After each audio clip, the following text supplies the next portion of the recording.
आज हमारा मौजू है जी सर सैयद अहमद खान की सियासी खिदमत। जैसे कि हम अपना साबका लेक्चर में उनकी तालीमी खिदमत का जिक्र कर चुके हैं।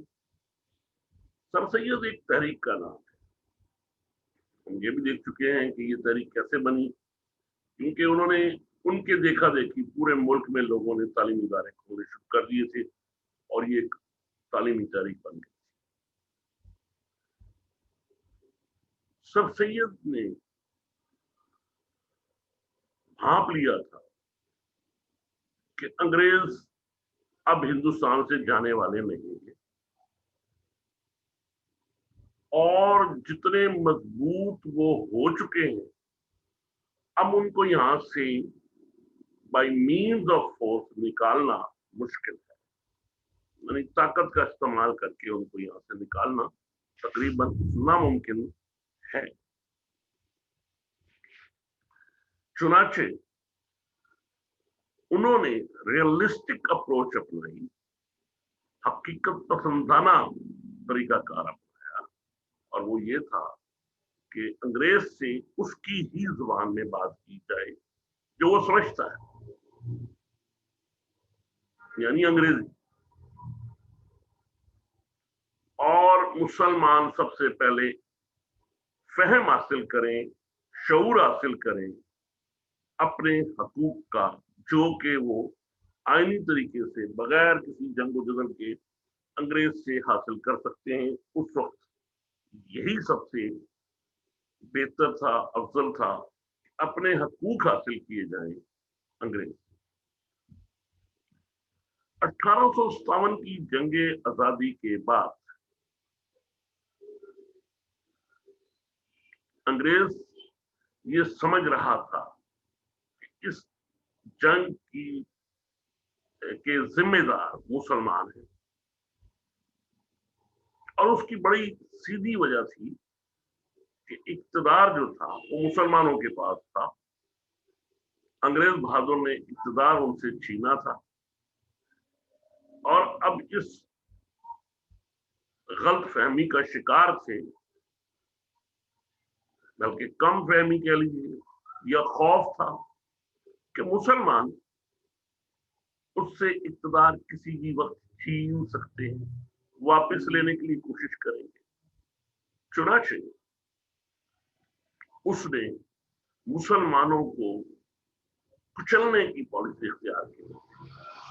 हिंदू से तो उसने दोस्ती कर ली, हिंदुओं ने चापलूसी करके अंग्रेज के तलवे चाटने शुरू कर दिए, अंग्रेजी तालीम भी हासिल करना शुरू कर दी, मुलाजमतों में भी उनको शराकतदार ठहराया गया। अक्सर जो वैकेंसीज अनाउंस होती थी उन पर लिखा हुआ होता था कि मुसलमान इस पर अप्लाई ही नहीं कर सकते, यानी कंपटीशन का तो सवाल ही नहीं पैदा होता। मुसलमानों के लिए बैन कर दिया गया था मुलाजमतों को। इस कस्बा पुरसी के आलम में ये सर सैयद था जो कि एक रोशन मीनार की तरह मुसलमानों के दरमियान खड़ा हुआ और उन्हें रोशनी दिखाई। आपने एक रिसाला निकाला है जो आपकी सबसे पहली सियासी खिदमत है, एक रिसाला जारी किया, रिसाला असबाब बगावत हिंद। उसकी उन्होंने 502 कापियां छपवाई, 500 बरतानी पार्लियामेंट के अरकान को भेजी और एक वासराय को भेजी और एक कापी सर सैयद ने खुद रखी। इसमें उन्होंने वो तमाम असबाब, तमाम अवामिल जिनकी वजह से ये जंग हुई थी उनको बताए और उन्हें समझाया कि जंग की वजह मुसलमान नहीं, ये आपकी अपनी पॉलिसीज हैं जो आपने अपनाए रखी और जिनकी बिना पर अवाम जो थे वो आपसे दूरतर होते चले गए। जब अवाम में और हुक्मरान में फासला बढ़ता है, चाहे वो कितना ही अच्छा हुक्मरान हो, तो अवाम बेयकीनी का शिकार होते हैं। जब वो ये देखते हैं कि हमारे डे टू डे जो मसाइल हैं वो हल नहीं हो रहे और हम किसी को सुनाने के काबिल भी नहीं है, कोई हमारी बात सुनने के लिए तैयार भी नहीं है, तो फिर बेयकीनी क्यास पैदा होता है और ऐसा ऐसा ये क्यास बढ़ता है। और जब बहुत ज्यादा बढ़ जाता है तो वो क्या किसी इनकलाब की शक्ल में जाहिर होता है या किसी जंग की शक्ल में जाहिर होता है, या लोग फिर सड़कों पर एहतजाज करते हुए नजर आते हैं। हमेशा अच्छा हुक्मरान वो होता है जो अवाम से बराह रास्त ताल्लुक रखे, वो अपने मशीरों वज़रा के ऊपर ना रिलाय करे, क्योंकि वज़रा और मशीर और उमरा हमेशा सब अच्छा कहते हैं। हुकूमती मशीनरी फाल करने के लिए भी जरूरी है कि अवाम के साथ बराह रास्त ताल्लुक रहे। इसका हरगिज ये मतलब नहीं है कि हर अवाम की शिकायत के ऊपर अवामी हुकूमती नुमाइंदों को यानी सरकारी मशीनरी को सजाएं सुनाते दो, उन्हें लॉकअप में डालते दो। उनकी इस्लाह करने की जरूरत होती है, उनको दुरुस्त करना चाहिए। और ये लेकिन यहाँ बिल्कुल हिंदुस्तान में जो था वो ये था, मशीनरी में भी अंग्रेज था, हुकूमती मशीनरी भी अंग्रेज के पास थी, हुकूमत भी अंग्रेज के पास थी, हुक्मरान भी वो था, और पिस कौन रहे थे? वो अवाम थे। अब अवाम ना हुकूमत के किसी नुमाइंदे के पास जा सकते थे क्योंकि वो अंग्रेज था, उसकी बात सुनने के लिए अवाम की तैयार नहीं थे, और ना ही वो हुकूमत के पास जा सकते थे क्योंकि हुकूमत अंग्रेजों की थी और वो अवाम की बात सुनने के लिए तैयार नहीं थे। उस सरसैयद ने किसी तरफ निशानदेही। 5 असबाब आपने बयान किए हैं इस रसाला असबाब बगावत हिंद में जिनसे ये जंग बर्पा हुई। तो सबसे पहली गलतफहमी रहा, एक आप चीज लेकर आ रहे हैं, इंट्रोड्यूस करा रहे हैं, नई चीज इजाद जब आप इंट्रोड्यूस कराता है कोई हुक्मरान, तो पहले अवाम को इत्मीनान में लेना चाहिए कि भाई आप लोगों के भले के लिए आप चाहते हैं तो उसको हम ले आए, नहीं तो नहीं लाते। लेकिन इस अंग्रेज के केस में ऐसा नहीं था, वो जो भी काम करता था वो अपनी मर्जी से करता था। अगर डाक का निजाम लाना है तो वो ले आया, उसने नहीं पूछा अवाम से कि जी आपको चाहिए कि नहीं चाहिए। अब जब अवाम जाहिल हो, खत किसी को लिखना ना आता हो, तो डाक का निजाम क्या करेगा? तार का निजाम ले आया। अब तार किसी को देना नहीं आता तो का क्या फायदा होगा? ये गलतफहमी रियाया जो थी, अवाम उसको फिर उसका हथकंडा समझते थे कि ये ईसाइयत का एक हथकंडा है, ईसाई बनाना चाहते हैं हमें ये इस तरीके। ऐसे जवाबित और तरीका हुकूमत का रवाज जो उस मुल्क की हुकूमत और हिंदुस्तान की आदात के मुनासिब नहीं था या हालात के मुनासिब नहीं था। कोई भी कानून बनाने से पहले ग्राउंड रियलिटी देखनी चाहिए। लॉ ऑफ द लैंड जो बना रहे हैं आप, उस लैंड को समझते हुए बनाना चाहिए। अवाम अगर जाहिल है तो कोई थोड़ा बहुत जाहिलाना निजाम भी बन जाए तो कोई हर्ज नहीं होता। अगर अवाम शऊर रखते हैं तो आप कवानीन को थोड़ा सख्त कर सकते हैं। कवानीन तो आप बनाए ब्रिटिश यानी बरतानिया के, लागू उनको कर रहे हैं हिंदुस्तान में, तो ये कैसे मुमकिन है? उनको तो समझने के लिए ही उनको किताबें पढ़नी पड़ेंगी, और किताबें कौन पढ़ेगा? अरे जिसको पढ़ा लिखा होगा। तो पढ़े लिखे ही नहीं है तो किताबें किसने पढ़नी है? तो कानून कैसे इम्प्लीमेंट होगा? तो ये सारी कबाहतें जो थी मौजूद थी। फिर कुछ कवानीन जो थे वो अवाम के मिजाज के खिलाफ। अब अगर तलक लगाना चाहता है हिंदू तो उसको आप रोकेंगे तो जाहिर है उसने तो आप सिर्फ आपका फाड़ेगा, ही अपना फाड़ने के लिए तैयार हो जाएगा। फिर दाढ़ी मुसलमान को रोके हैं अगर आप, कभी दाढ़ी ना रख, सुन्नत रसूल है कि वो पैरवी में रख रहा है, आप उसे रोकेंगे तो जाहिर है वो एहतजाज करेंगे। इसी तरीके से बाकी मामला तो कवानीन को बनाने के अंदर जरूरी होता है कि वहां के लोगों की आदात को समझा जाए, उनके मुताबिक कवानीन बनाए जाए। बतदरीज आप अपने लाए कवानीन को लागू करें।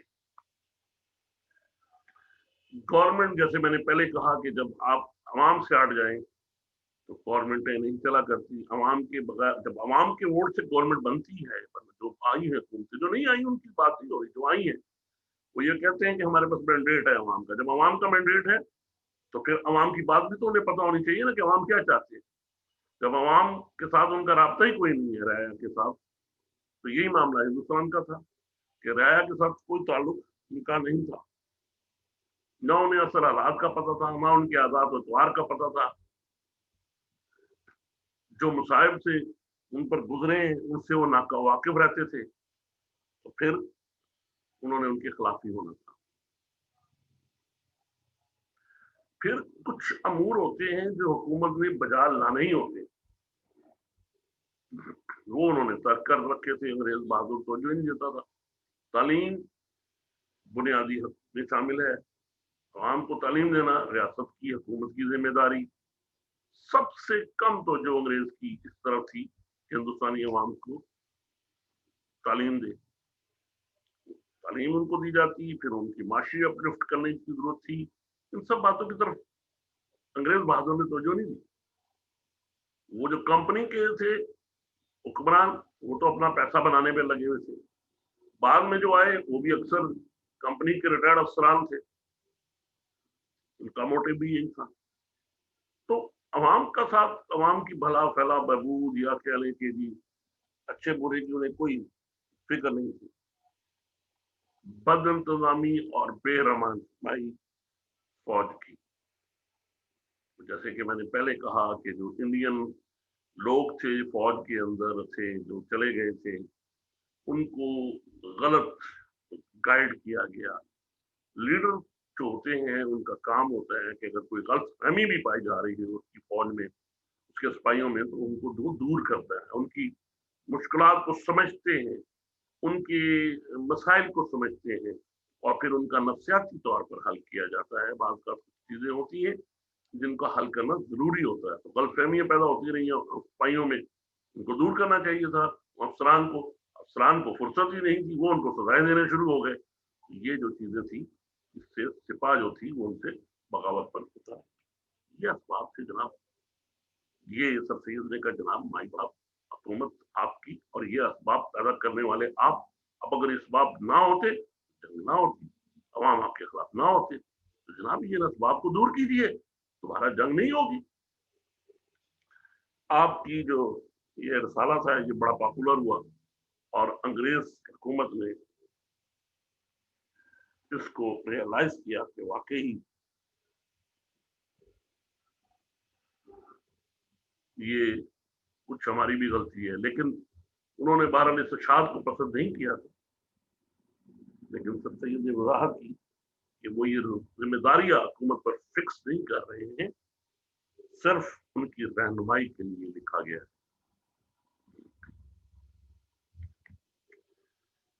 एक और आपकी सियासी खिदमत है जी, मजलिस कानून साज में मुकामी बाशिंदों की शिरकत की तजवीज आपने दी। जो भी मजालिस कानून साज थी, चाहे गवर्नर जनरल की या गवर्नर की, उनमें जो तरीकाकार था नामजदगी का, कुछ लोग गवर्नर जनरल नामजद करता था, कुछ गवर्नर करते थे, और कुछ लोग जो थे वो इलेक्ट होते थे। लेकिन इलेक्शन का तरीकाकार भी ऐसा था कि वो अंग्रेज ही या कंपनी के रिटायर्ड लोग ही अहल करार पाते थे उस कानून साज मजलिस के मुकन्ना के मेंबर बनने के, और मुकामी लोग उसमें बिल्कुल नहीं थे। अब जब मुकामी लोग, एक बड़ी आबादी, हिंदुस्तान एक बहुत बड़ा मुल्क, उसको आप नजरअंदाज कर देंगे, तो फिर यही होगा कि फिर वो आपके खिलाफ होंगे।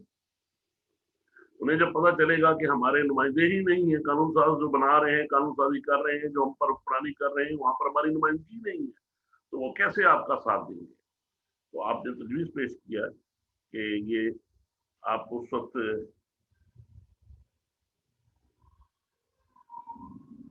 ये आपका तजवियत और तजवीज थी कि मुकामी बाशिंदों को आगाह करने के लिए अंग्रेजों को लोगों की नफ्सियात से, उनके जज्बात से और हुकूमत के इकदाम के मुतालिक अवाम को बताने के लिए, ताकि गलतफहमियां ना फैले, मुकामी लोगों का शामिल होना इन मजालिस में बहुत जरूरी है।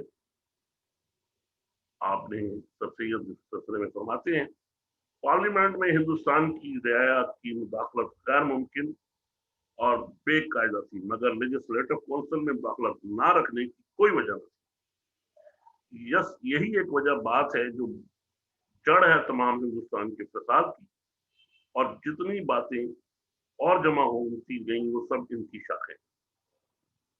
आपकी ये तजवीज अंग्रेज को बड़ी पसंद आई और 1861 में इस चीज की गुंजाइश रखी गई कि मुकामी बशिंदे भी मजलिस कानून साज में शिरकत कर सके। खुद सर सैयद भी तकरीबन 4 साल तक मजलिस कानून साज के मेंबर रहे। एक और आपका जो कारनामा है वो हंटर की किताब पर रिव्यू लिखना है। हंटर साहब ने एक किताब लिख दी, 1871 में उसको शाया किया। उसके कुछ उसमें किताब का नाम था हमारे हिंदुस्तानी मुसलमान। इसके अंदर जो कुछ शाया हुई चीजें, उससे अंग्रेजों के जहनों में ये तर्ज फिक्र पैदा हुआ कि मुसलमान अपने अकायद के एतबार से ही अंग्रेजों के बागी, और बिलखसूस वहाबी और बागी हम मायने हैं, और इनके लिए लाजिम है कि बगावत करें या हिजरत करें। अभी 1857 की जंग आजादी खत्म नहीं हुई थी, यानी उसके असरात अभी खत्म नहीं हुए थे, और अंग्रेज उसको अभी तक अपने जहनों से महव नहीं कर सके थे।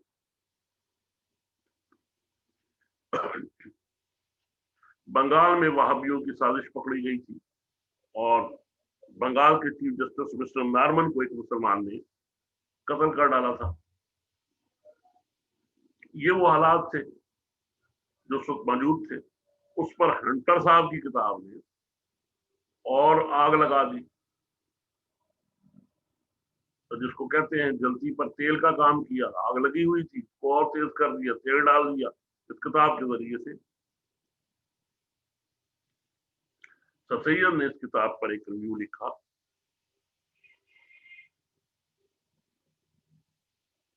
उर्दू में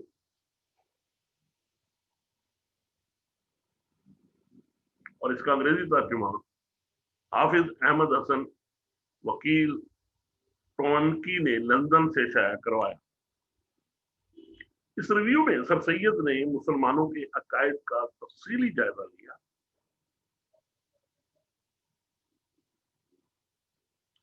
और ये बताया कि हंटर साहब मुसलमानों के फिरकों और उनके अकायद के बारे में मालूमात नहीं रखते। जो मालूमात हैं वो नाकिस हैं। मुजाहिद सिर्फ वहाबियों में ही नहीं, हर फतके से मुतालिक मुसलमान मुजाहिद हो सकता है। वहाबियत बगावत का दूसरा नाम नहीं है। मुसलमानों के लिए ईसाई हुकूमत के खिलाफ बगावत फर्ज नहीं है, बल्कि मुसलमान मक्का के कुरैश से तंग आकर हबशा के ईसाई बादशाह की निशासी के पास पनाह गुज़ीर हो गए थे। इससे साबित होता है कि ईसाई हुक्मरानों के खिलाफ बगावत करना मुसलमानों के लिए फर्ज करार नहीं दिया गया। इससे रिव्यू से वो जो आग लग रही थी और भड़कने वाली थी, उस पे थोड़ा सा पानी गिर गया और थोड़ी सी ठंडी हो गई। आप जनाब, अब आपकी एक और सियासी खिदमत है जो आपने लेजिस्लेटिव काउंसिल के मेंबर की हैसियत से अदा की। 1877 में लॉर्ड एटन ने 2 साल के लिए आपको मजलिस कानून साज का मेंबर नामजद किया। लॉर्ड रिपन ने अगले 2 साल के लिए आपको दोबारा नामजद किया, और 4 साल इस दौर में आपने अवाम की फलाह बहबूद की तरफ पूरी तवज्जो दी। चेचक के टीके जबरी लगवाने से किसी शख्सी आजादी में दाखिल नहीं होती, ये आपने लोगों को मोटिवेट किया और आवाम को मुतमिन करने के लिए तजावीज भी पेश की।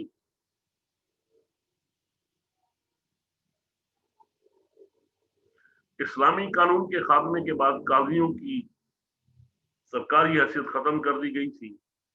इसके बावजूद बाज अमूर काजी की जरूरत महसूस होती थी। सर सैयद ने हुकूमत को इस बात पर आमादा किया कि मजहबी अमूर के लिए हुकूमत काजियों का तकर्रुर करे और मुसलमानों के पर्सनल लॉ के अमूर इनके मशवरे से तफसील हो या हल हो। एक और आपकी जो सियासी खिदमत है वो अल्बर्ट बिल की हिमायत और नस्ली इम्तियाज पर तनकीद है। सर सैयद मुसलमानों के सियासत में आने के खिलाफ, लेकिन वो खुद कौमी मसाइल पर गुफ्तगू करते रहते थे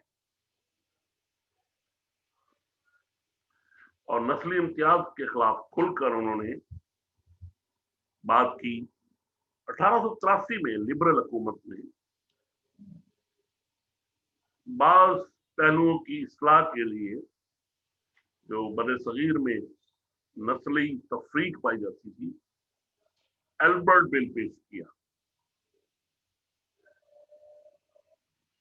इसमें अदलिया के ढांचे में तरमीम करना था और इसके तहत 3 बड़े शहरों कलकत्ता, बॉम्बे और मद्रास,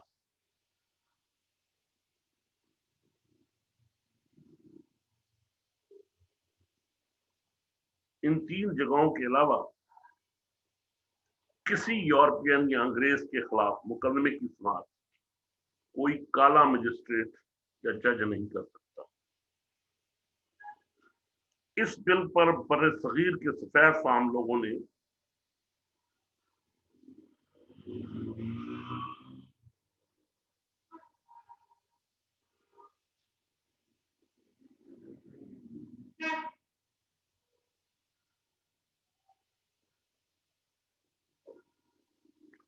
कानून था कि 3 बड़े शहरों के अलावा किसी और जगह यूरोपियन या अंग्रेज के खिलाफ मुकदमे की सुनवाई कोई काला मजिस्ट्रेट नहीं कर सकता। अल्बर्ट बिल के जरिए से यह कानून खत्म कर और इसके खिलाफ गोरों ने एहतजाज शुरू कर दिया। लॉर्ड रिपन लिबरल वायसराय की कलकत्ता की गली कुचों में तौहीन की गई। एंग्लो इंडियन और यूरोपियन इस मकसद के लिए नवाई इलाकों से बहुत सी नफरी लेकर आए थे। उनकी तशद्दुद अमेज तहरीक ने बिला आखिर हुकूमत को यह बिल वापस लेने पर मजबूर कर दिया। सर सैयद ने अंग्रेजों की इस नस्ली इम्तियाज की पॉलिसी को हल्के तनकीद बनाया।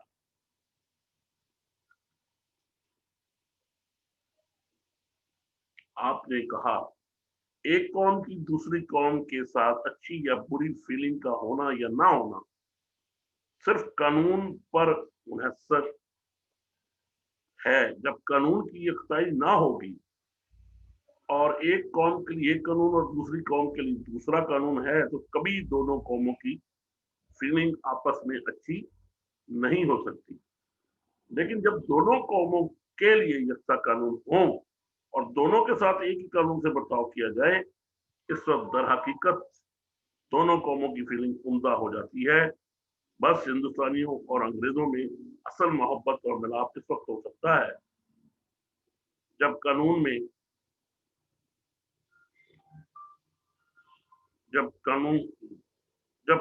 दोनों कौमों के लिए कुछ का फर्क ना रहे।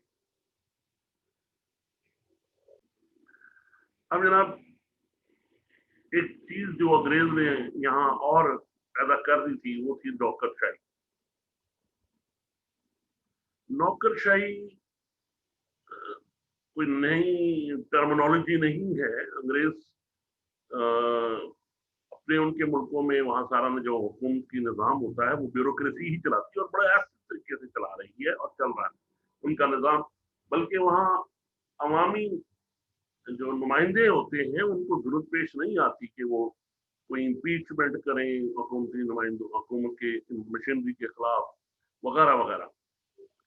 यही निज़ाम उन्होंने यहाँ पर राइज किया। लेकिन यहाँ पर उन्होंने जो अफसरान थे या हुकूमती मशीनरी थी, उनकी अक्सरियत जो थी वो वही कंपनी के अफसर थे और अंग्रेज थे। नंबर 2, उनको इस हद तक उन्होंने पावरफुल कर दिया कि ऐसा लगता था कि जागीर का कोई मालिक बैठा हुआ हो, वो हुकूमत के नुमाइंदे कम और जागीरदार ज्यादा लगते थे। मसलन अगर कोई डिप्टी कमिश्नर है तो उसकी 4-5 कनाल की कोठियां बनी हुई हैं, कोठी में का उसके अंदर वहां पर नौकर चाकरों की रेल पेल, और फिर उन अवाम का अगर कोई मसला है और अवाम कोई वो लेकर मसला आती है तो वो उसको अंदर घुसने की इजाजत नहीं, वगैरह वगैरह। ये नौकरशाही जो थी, इसको नौकरशाही कहते हैं कि वो हुकूमत की हुकूमत ही बन बैठे, खुद ही हुकूमत बन बैठे, और वो फिर अवाम जो है वो पिस जाए, उसके मसाइल बिल्कुल जो है ना वो सुने ही ना जाए। मैंने आपको आम फहम अल्फाज में इसकी तशरीह कर दी, अंग्रेजी में इसको ब्यूरोक्रेसी को बड़ी अच्छी तरीके से डिफाइन किया गया है। अच्छा, तो ये होता है कि एक सिलेक्टेड लोग, एक जो है ब्यूरोक्रेट जो होते हैं, वो एक सिलेक्टेड लोग होते हैं जो एक खास ग्रुप ऑफ पीपल में से अपनी अहलियत के मुताबिक आगे आए होते हैं और वो परफॉर्म करते हैं स्पेशल टास्क, ब्यूरोक्रेट्स कहलाते हैं। हाउएवर, यहाँ पर ये मैंने आपको उसकी वजाहत कर दी। अब उसके बारे में सर सैयद क्या कहते हैं नौकरशाही के बारे में, वो भी सुन लीजिए।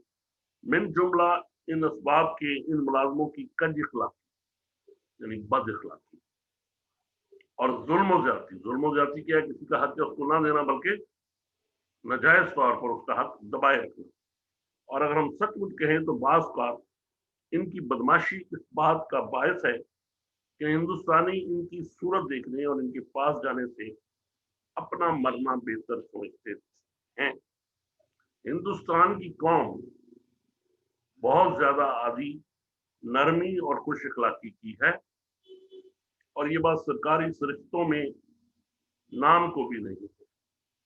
इन्हें अपने इस बयान की वजाहत के लिए डॉक्टरों, टीका लगाने वालों और दीगर मुलाजिमों का तर्ज अमल भी पेश करते किया। तो ये जनाब उनकी एक और सियासी खिदमत थी। आखिरी जो उनकी हम यहाँ देख रहे हैं सियासी खिदमत, वो उर्दू हिंदी झगड़ा है। 1867 में बनारस में थे, तो वहां पर हिंदुओं ने हिंदी जुबान और देवनागरी रस्म खत राज करवाने की कोशिश की और उर्दू को खत्म करवाने की कोशिश की, और इस मकसद के लिए अंजुमनें कायम की गई। आपने उसकी शदीद मुखालफत की और आप उनके इस रवैये से हिंदुओं के बहुत बददिल हुए।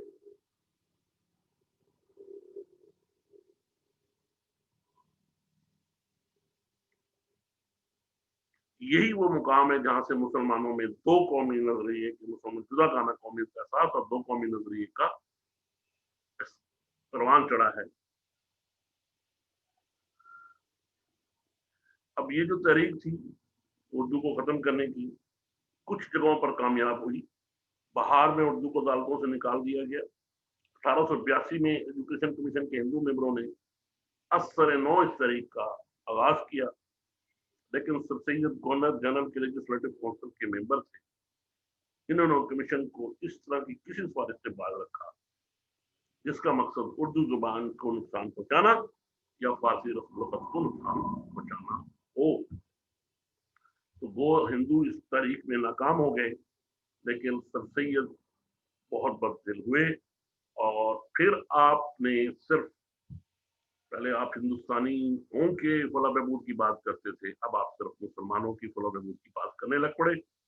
और जब 1885 में या 86 में ये कांग्रेस बनती है, तो आपने मुसलमानों को कांग्रेस से दूर रहने का मशवरा दिया, क्योंकि आपके ख्याल में ये जमात सिर्फ हिंदुओं की तर्जमानी करेगी और इससे मुसलमानों को कुछ हासिल होने वाला नहीं। ये है जी इनकी सियासी खिदमत, इनको जरा देखिएगा।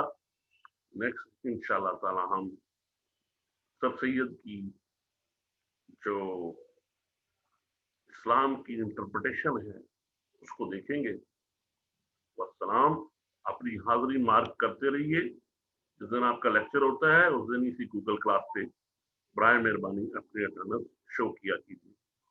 शुक्रिया।